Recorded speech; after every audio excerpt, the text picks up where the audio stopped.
Good morning, gamers! It is a glorious time to talk about the future of PlayStation because they just announced the next state of play, and it's actually very, very soon. So we're going to be talking about what's going on, the specific wording of their announcement, which I feel like kind of reveals what we will be seeing and why I am so incredibly hyped about it.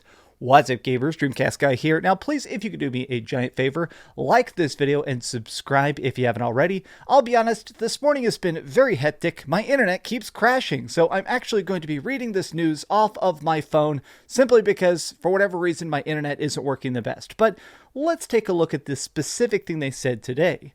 Good morning, gamers. It is time to talk about the state of play, which will begin next Thursday and will bring new game reveals, sneak peeks, and updates. Now, this was posted literally about 3 minutes ago from Sony themselves, and some of the stuff in this gets me incredibly excited. So it's happening June 2nd, which is next Thursday at 3 p.m. PST, nearly 30 minutes of trailers and announcements. So what they said here, which really kind of caught my eye, is this. It's been more than 2 months since our last State of Play. Who's ready for a new one? Tune in live next Thursday, June 2nd, for nearly 30 minutes of announcements and updates from the world of PlayStation. Now, here's why this strikes my eye, is because the last State of Play we got back in, 2 months ago, that was actually a Horizon Forbidden West one. It basically focused specifically on that game and that game alone. It showed gameplay, it showed the world, it showed Aloy's very glorious facial hair, which seemed to piss off some people. But what also got my eye is that the last couple major freaking State of Plays have been focused on specific projects. It's been like, all right, here's the next game. Here's Ratchet and Clank. Here's Demon's Souls. Here's something like that. You know, each of these State of Plays have been centered on a specific project. Whereas two things catch my eye about this.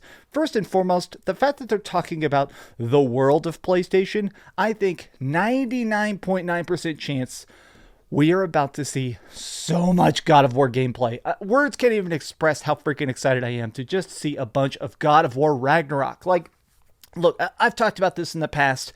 I grew up a total God of War hater, which I know seems ridiculous now, but the early God of War games did not grab my attention because while the action was great, I just thought Kratos was kind of a two-dimensional angry man. Whereas these new God of War games, having Kratos be this like conflicted father character, trying to be a good dad while saving the world and, I don't know, ripping apart everybody from every pantheon, I am so out of my mind excited to see what makes God of War Ragnarok better than God of War on PlayStation 4.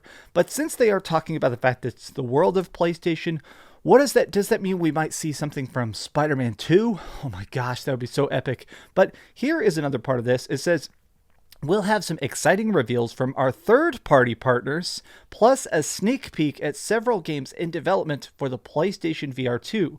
Be sure to tune in at 3 p.m. Pacific Standard Time on Twitch. Now, this is what else is interesting about it. PSVR 2, personally, I'm not the most excited about it. I'm not the biggest VR guy in general, so that part of this just doesn't really like super stir my gravy, but I am curious because they said, see some of the exciting reveals we have, including stuff from our third-party partners.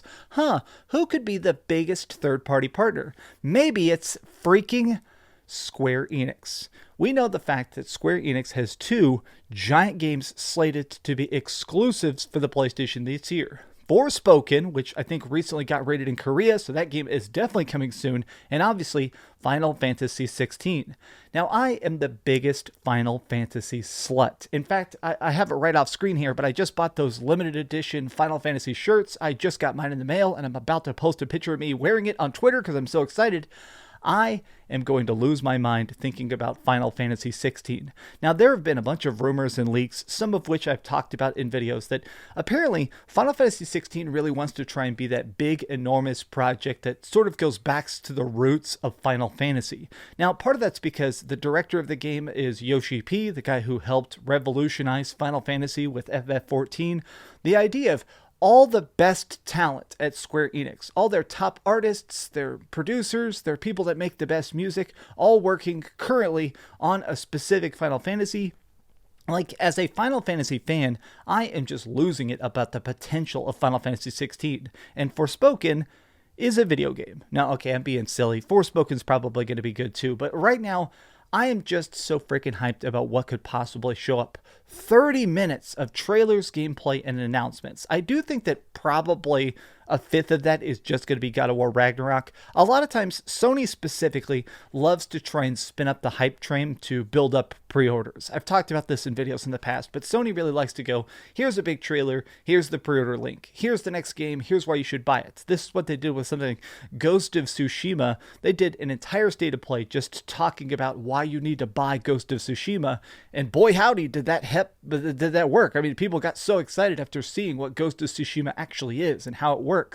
But right now, I guess I'm still just kind of curious. This is freaking 5 days away, 6 days away. God, it's going to be a very, very long week thinking about this, planning this. The fact that this is basically their June announcement. This is their E3. I mean, they weren't even at E3 last year or the year before that. So this really is sort of their return to fame. What is it going to be? Also, the fact that it's so early does kind of strike my attention. Sony must have some pretty big balls to be going first. This is before the Summer Games Fest, which is on June 9th. This is before the Microsoft Bethesda Showcase, which is on June 12th.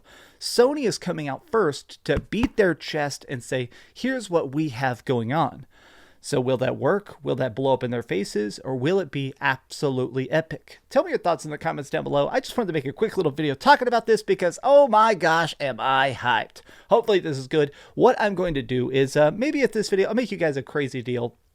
If somehow this video gets 5,000 likes, I will watch this live. I'll do a stream on the channel, watching it live, reacting to it live, and then do a video afterward breaking down the good, the bad, and the pathetic. But if this video gets 5,000 likes, I will live stream it, and it'll be a lot of fun. Maybe we can make a game show or a drinking game or tic-tac-toe. We'll do something. But thank you so much for watching this early morning video. You guys rock. Hope you have a wonderful day, and please keep dreaming.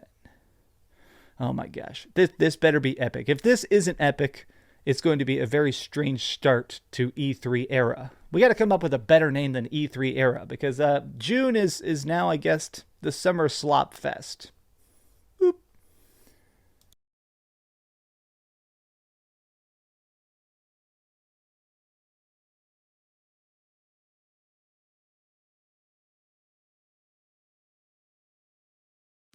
Thanks so much for watching that video. If you want to see something else, you can always click this link to see what I put up last, or, subscribe and see what's coming up next. Also, I promise that whatever I do, it'll try not to suck.